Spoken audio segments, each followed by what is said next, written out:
موقع پر 15 پہ کال کی گئی، پولیس آئی، پولیس نے علاقے میں جتنے ڈی وی آر تھے کیمرے سب سے پہلے وہ اتارے ہیں کہ کوئی شواہد نہ رہ جائیں، کیونکہ فوری طور پر سی ایم پنجاب کو انوالو کیا گیا کہ جناب معاملہ خراب ہو گیا ہے، اب کیا کریں۔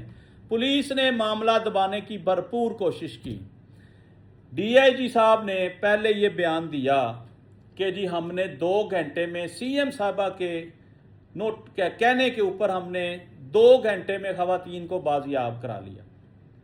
یہ خواتین کو بازیاب نہیں کروا سکے تھے، خواتین تو خود آئی ہیں سڑک کے اوپر، انہوں نے شور شرابہ کیا، وہ پریس ریلیز آ چکی تھی، اس کے بعد پھر وہ پولیس کی بھی جاگنسائی ہو گئی، پولیس کو بھی شرمندگی کا سامنا کرنا پڑا، وہ بعد میں صفائیاں دیتے رہے۔ اس ایونٹ کے تحت ڈیفنس تھانہ سی جو ہے، ڈیفنس کا تھانہ سی، وہاں پہ مقدمہ درج ہو گیا، تحقیقات شروع ہو گئی، اور جو بیانات پولیس نے ریکارڈ کیے وہ سارے سیز کر دیے گئے، یعنی ان کو کوئی پڑھ نہیں سکتا۔ ایف آئی آر بھی سیز ہو گئی جی، اس کو بھی آپ پڑھ نہیں سکتے۔ اب خواتین کا 164 کا بیان بھی کینٹ کچہری میں جا کر وہ مجسٹریٹ کے سامنے دلوا دیا گیا، وہ قلم بند ہو گیا، اس کو بھی سیل کر دیا تھا انہوں نے۔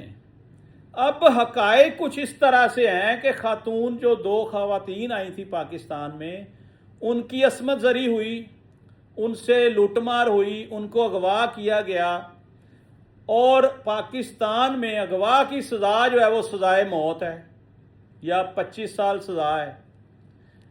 زنا کی سزا بھی سزائے موت ہے یا 25 سال سزا ہے۔ اتنی بڑی سزائیں ہیں۔ ہوا کیا، جو لوگ اس وقت حکومت میں ہیں، ان کے بچے انوالو تھے، انہوں نے پتہ نہیں کیا گیم کی کہ خواتین کو فوری طور پر اپنے ملک بھجوا دیا، پاکستان سے وہ چلی گئیں۔